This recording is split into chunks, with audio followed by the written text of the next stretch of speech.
had the meeting, the public meeting. Was that a success? How would you characterize that? Well, let me think about that. You know, when you're in the moment living it, it's hard to think about the activity. So upon reflection, you know, I think it was important that we honored our commitment to Kim in terms of what the board agreed to with her group. And the board answered those questions. So I think from that point of view, it was a success.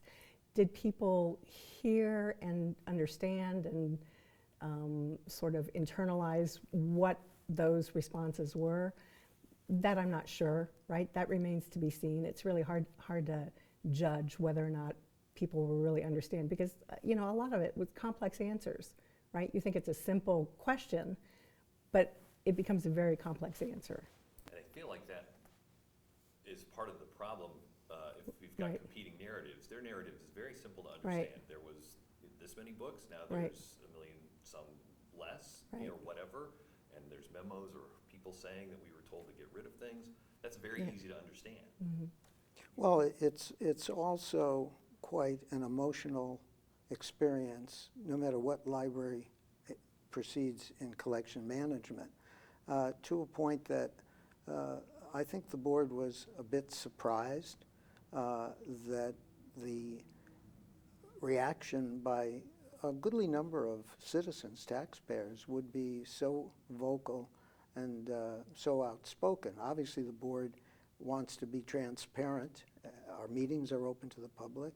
And so we found that allegations versus facts, unfortunately, didn't do the job for most of the people there, I would suspect. There were people that we recognized that were friends of the library, from the Friends of the Library. We have an organization like that. Others I noticed in the audience, they were there more for the dialogue and trying to understand, but the emotional overtones were quite evident that evening. And I think they continue. Yogi Berra, it ain't over till it's over. It ain't over. Is some of that because there's it feels like there's less data on your side, that we're still trying to figure out how the number got inflated, what the number Yeah. is now? Yeah, well, now we know that we have 2.4 million print items. But in looking backwards, it's clear that numbers were misstated in the annual report that we provide to the state. And in trying to figure that out, that's when we uncovered that there were what we call sort of ghost item records created, and those weren't filtered out when compiling the numbers to report to the state. So if that happens over a number of years, your data is going to be inflated. But we have no way of really knowing how many items were discarded in a particular year. So that's very frustrating in the sense of that we can't give them the specific answer they're looking for, just because the information doesn't exist anymore in some respects. And the information that it was predicated on is not accurate. So it's a complex ball of yarn. Yeah, and I think that's the hard part, just as an observer to understand. Yeah. So, Well, there is a simple answer. Okay. There was no inventory done until Greta arrived, and our branches, and now the main branch itself, have had their inventory completed, and that's how we know that there's 2.4 or so million books. So when you're operating on a number that is made up, not by design, but let's decide how many this and that, and then you're basing your conclusions by subtracting from a made-up number, then it looks like all hell is breaking loose. I mean, some of the charges that we're shredding or discarding 10,000 books a week. I mean, you'd have to set up a factory here to do that. Right. So, and as we tried to illustrate when we had a moratorium, once Kim brought this to our attention, that there was some concern, we instituted a moratorium, which continues to today. But during that moratorium, there were, what, 8,000 items? Right, and what this really refers to, catalog records. So an item can be marked for discard, and when we say item, we're really talking about a catalog record, not necessarily the physical book, but if it's lost, if it's reported as missing, someone tries to place a hold on it and it's not found in the collection, then it's automatically given that designation of missing. And after searching for it for 3 months and it's not found, then it automatically moves to the discard catalog, or to the discard category, and then the record is discarded.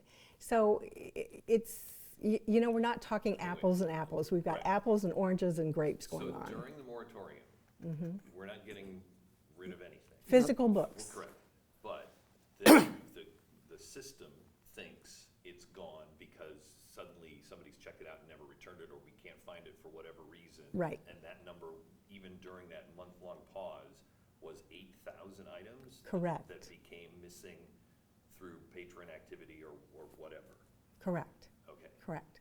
So that too adds a layer of complexity, because right now with our current system, we can't be more precise about why an item is gone. Our system doesn't let us say, missing. It doesn't say discard. It doesn't say grubby in the sense of, the book is dirty, and in terms of why the item is being removed from the collection. We don't have that level of specificity. Would it come back? I mean, if somehow it showed up, Well, would it be re-added? the interesting thing is that during the inventory, we did find items on the shelf that were not in the catalog. So at some point in time, they must have been identified as missing, but lo and behold, we found the item somewhere. And I want to say those were maybe 3,000 or so physical books that were found during the inventory. So it's complex, right? Things go in, things come out, things may be marked missing, it could be human error, it could be a whole host of reasons. It's, as an observer, it feels like every item has a barcode, has a, how can I Right. check it out if you can't keep track of it? It's hard to believe there was never an inventory done. And I have no reason to doubt you.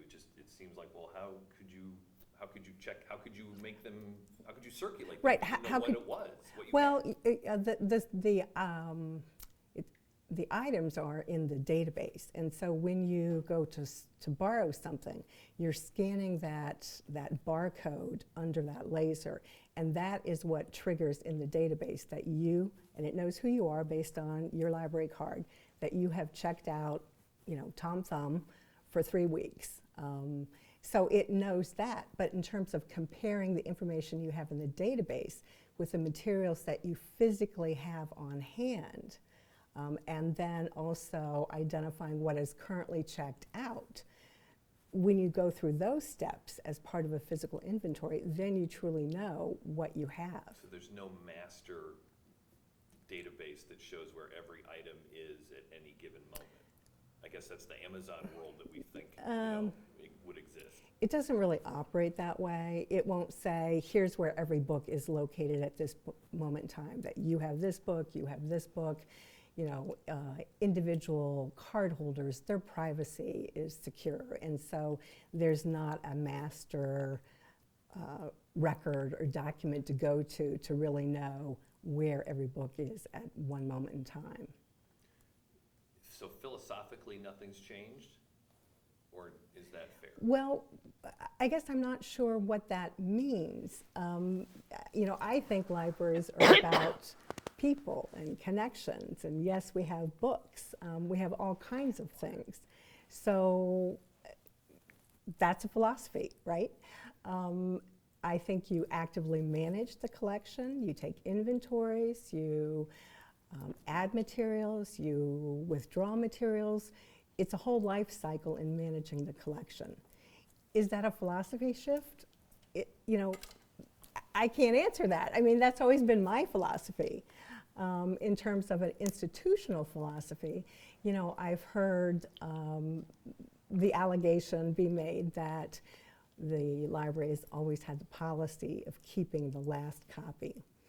When I first came here, we were in a management team meeting and someone talked about the last copy policy, and I said, well, really, that's interesting. I haven't seen that policy. Can someone share that with me? Because I thought I read all the policies. And the staff did some research and they're like, no, actually we can't find that policy. We found, published in an article in a journal, that one of our administrators had said, we have the policy of keeping the last copy of everything. So there wasn't ever an actual policy, but however, there was, if you would say, sort of the oral tradition and practice of doing that. But that also was not evenly implemented across the system. So some people did that, other people didn't. So it's kind of a convoluted issue, which this whole conversation has made it abundantly clear to us that yes, we do need to make sure that these issues are codified in terms of what's the operational procedure that everyone is aware of and everyone will work under. Because one of the pieces of misinformation perhaps is that, well, there were written procedures. There might be instructions from the technical services department how to physically withdraw something and what label to attach. But in terms of an operational procedure that is approved by the senior staff, that is then distributed to all staff, that is then put into the operational handbook, that has not happened. Okay. There's this problem is so big. Well, I think you could complicate it even more by the issue of simply change. Mm-hmm. The previous director, a friend of mine, is here for 20 some odd years. During 20 some odd years, there are patterns of behavior, there are operational procedures that are either spoken or written or thought they are or whatever, different philosophy. And then Greta arrived in 2014. So there is a difference in the way people approach, not good or bad, just different. Mm-hmm. Well, there are people that deal with change well, and most of us don't.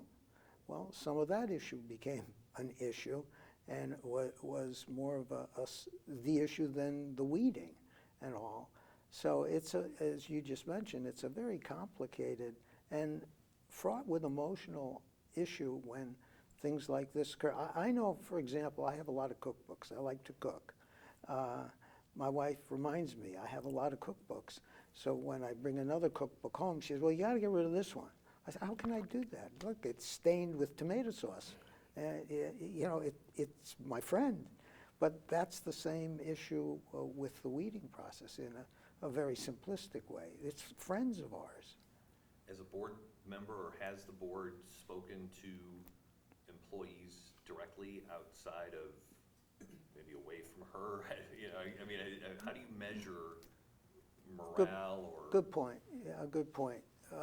My philosophy about being a board member in a not-for-profit organization or public appointed position is to establish a good rapport with the staff, be available for the employees, but not to go out and about and stir up stuff. When a board member goes to a branch or in an organization goes to a department, it almost looks like, in my opinion, like we're meddling in things where we ought not be. Now, that doesn't mean that we're not going to be doing employee satisfaction surveys, checking turnover rates, things of that nature.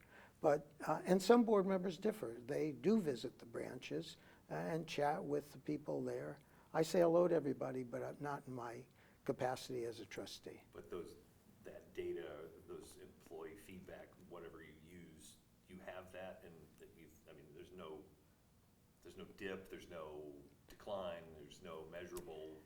Not at this point that I've seen, but the statistics. My background is HR, and so we look at turnover statistics and exit interviews, and determine whether or not the individual left on his or her own accord, for cause, not for cause. Those statistics are measurable, and you can get a flavor of the organization. And an employee satisfaction survey, we've run those at my company for years. Those will help to the extent that the employee believes it's confidential, and it is, but there are some people that say it is, but it isn't. Well, so if you get an 80% response, that's a good indication. So the board is looking into doing all that. Okay. Oh, It felt like you were going to say something. Oh, I was just going to say, well, in terms of the board also having contact with the staff, as part of our board meetings, we typically have what we call a board primer, where we have staff come in and talk about their functional area of the organization to help give the board a better idea of what their work is all about and how they go about it. And, you know, our collection development team has had a board primer with the board. Gosh, back in 2017, 2018, I have to go look at my dates. But, you know, we instituted those sorts of things so that the board would have a better understanding of the work of the organization, because it takes many, many people to run a library of this size in terms of a library system. We have staff who are charged with moving materials from one side of the county to another, staff who are charged with making sure all the materials get put away, staff who are purchasing materials, staff who are processing materials. So there's all kinds of minutia that has to occur for a book, for an item, for a CD to get from one place to another, whether it's from, you know, the box that it arrived in out to the shelf. And we also hold our board meetings when the weather's nicer and when it's even not nicer at the branches. So we meet here at Maine and in selected branches as the monthly meetings occur. So it gives us a chance to get a feel. But most of us know, I mean, we love the library, and most of us have library cards. I think all of us do, and check them out and go to our local branches as well as others. I'm just trying to put myself in a position, though, that if I were an employee and if I felt like speaking out were hazardous to my employment, how would I communicate with you?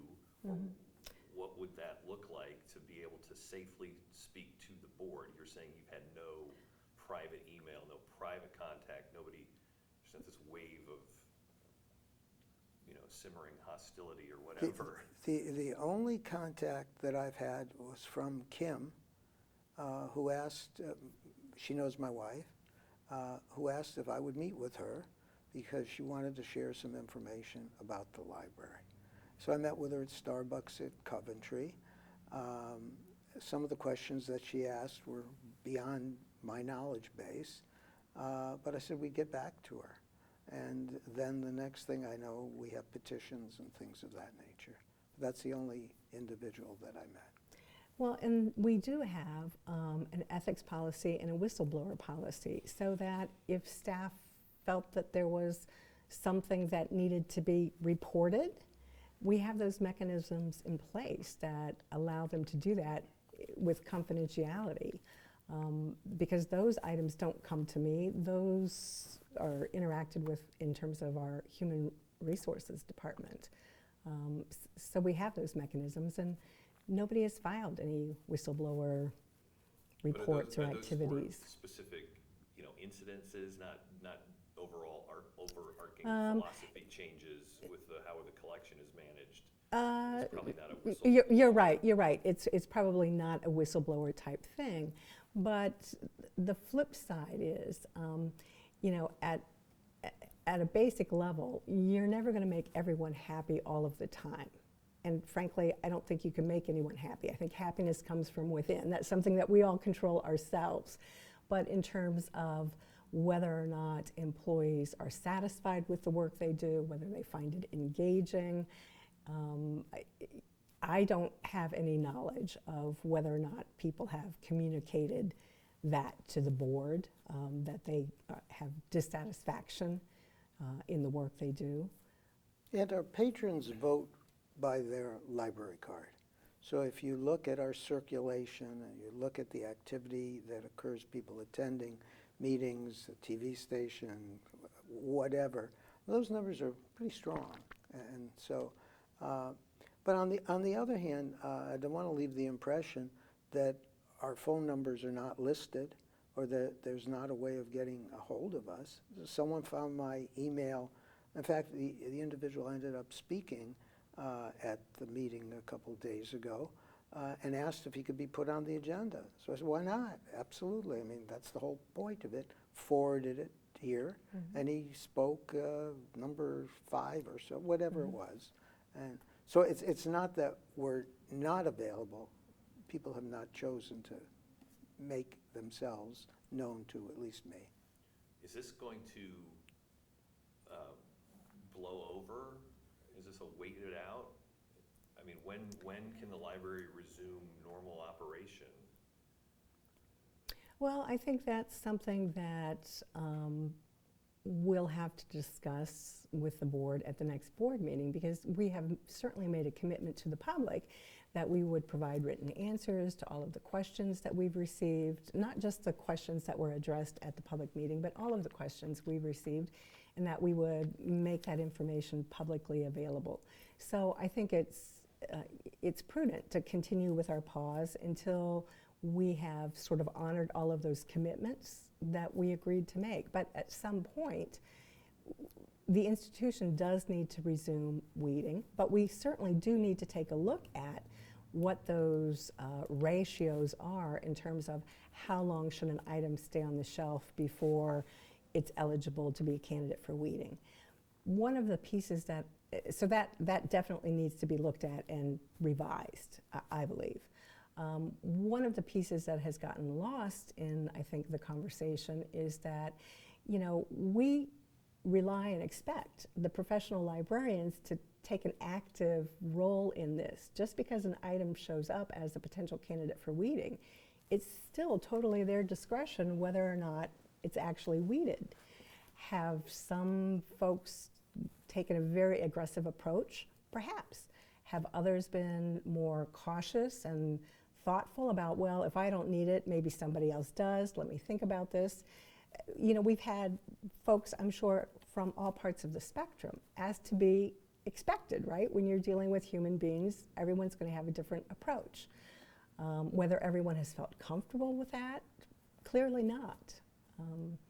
It caused us to reevaluate a process and to take into consideration, at least in my opinion, a bit more of, or maybe more than a bit more of the public's perception. We could have communicated much better. That clearly was obvious to the board. It's a good lesson. We're not perfect, and so we're taking that seriously, and we'll communicate. But as Greta mentioned, I mean, simply as a pragmatic basis, the load level on the floors below ground here are stressing. Lift a carton of books, 2 cartons of books, 3 pallets. I mean, at some point, you have to say, that's it, and let's move them out. Let's give them to Goodwill. Let's go to the Friends library book sale. Let's donate them here or there. Or those that are grubby or in bad shape, let's send them to a recycler. And with the money that's made, actually, and it's not a money issue, but the money that's made, let's buy more items. I mean, that's the whole point. The library is the people's palace, and we have to serve the needs of the people. When music was put in CDs here, all hell broke loose. This is a library, it's books. What do you mean CDs? Now you look at our budget, and you look at the people here in our downstairs maker's workshop and using 3D printers to do, would you think of that 15 years ago? No, the library's for books. Well, it's a changing world. It'll always have books, but the configuration, who knows what the configuration will be 10 years from now. Maybe we'll walk around with little earphones and hear the books by simply plugging them in as you walk through certain corridors. Scary. I think it's how my wife thinks most of the time anyway. And then just so really quick, just to sum up, because I want to make sure this is, I still think the biggest point is that we can't expect, because of the way the numbers were miscounted or inflated, ever a report that says, here's how we got from 3.4 to 2.1 or 2.3, whatever. We're never going to say, there was 100,000 audiobooks that were listed as audiobooks and physical books or anything like that. I don't think we'll ever be able to get to that level of specificity because we don't have the actual data from those years, right? We might have snapshots of points in time, but not necessarily the actual data of what happened when. So that makes it very difficult to provide any assurance of how many were physical items removed versus how many were catalog records removed that had no attachment to a physical item. And that's the crux of it. We can't really distinguish what were physical items removed and what were catalog records removed. But going forward, we will. And Yeah. explain the difference one more time. The catalog was, so one time we had this book, the book walked away, but it's still technically in our catalog. Correct. Now we've inventoried and counted physical books, and suddenly the number, Correct. you know, because nobody took it out of the catalog years ago when the book actually disappeared, it still looks like it's there. Exactly, exactly. In addition, we're also removing all of those duplicate dummy records or ghost records. So that's just a catalog record that's being removed, that the book is still there and the real catalog record is still there, but the duplicate record is being removed. Explain how, when we purchase a book, how a record is put Right. So when we purchase a book, a record is created that indicates that the book has been purchased. And then when the item physically comes in, another record is created that fully catalogs the item. Both of those records still live in the catalog for that particular title, right? So each title, we might have 16 copies of the book, but each title is just one title, but it has two records. So if the physical, right, it's complex, right? It's library Right. science, right? It's yeah. complex. So if the physical record is, the book is lost, they remove the physical record because customer came in, said I lost it, they pay for it, they remove it, but then that fake record is still there.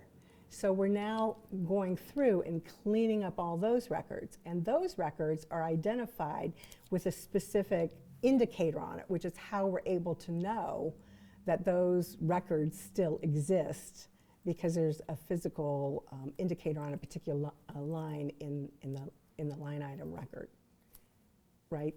Does that make sense? I mean, it's Sort of, yeah. I mean, again, I think I can picture books walking off and never being taken off the database. right. But there are two pieces of paper. One said we ordered it, one said it came in, and then the book came in between that. But those two pieces of paper or whatever, a computer sheet says the book that's no longer here has two entries in it, and that was counted.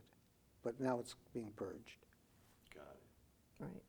All right. I feel like, is there anything else that needs to be addressed that, I mean, it has to, in one way, make you very happy that people are so passionate about the library. Right. I mean, that's great that people are so passionate about the library. It's really wonderful to be in a reading community because reading is important. It's one of those lifelong skills that kids have to have in order to be successful later on in life. And that's a skill that you use throughout your lifetime regardless of your age. So it's great that people are passionate about reading. It's unfortunate that we've had to go through this very public conversation to understand where we had gaps in our procedures and that we didn't have written down procedures that would help guide people in terms of what they were supposed to do and how to physically go about doing it. So the oral tradition, we're moving away from that, and we're making sure that all kinds of other gaps that we're addressing as well in terms of writing operational procedures so that everybody's utilizing the same practices. And one other quick question, just because I thought about this during the meeting. Does the book count as being circulated only if it's checked out? Because I know I've had many times where I can come to the library, read the book, learn everything I need to know, Right, and put it back right. on the shelf or hand it back Yeah. to the librarian. And that's a good question. For a long time, we only had maybe genealogy and perhaps one other department kept track of how many items were used in the building. So really within the last year, I would say we've become much more systematic and asked that everybody keep track of their in-house use as well, because that also informs whether or not something ends up on a potential list for withdrawal. But that's where the librarian's expertise comes in and says, no, actually, I see a lot of people using this book. We're going to keep this in the collection. We're not going to withdraw this. But we now system-wide have started that practice of counting in-house and paying attention to that. So a book can be used without being Used checked without out. being checked out. To your earlier question to Greta about the process and where we are, I view it as a positive in the sense that we are looking at our systems, looking how to improve them, looking how to communicate them. And to that end, I think this is worthwhile. Where I think it will stray from the worthwhile to the non-worthwhile or tilt the pinball machine is if it turns into innuendo, conspiracy theories, personal attacks. And you were there during the meeting, the screaming from the crowd. Well, we want to be civil about this, and we want to do our job as trustees, as employees here, and hopefully we could keep it on that level. If it disintegrates, then it doesn't do anyone any good and becomes not only non-productive, but counterproductive.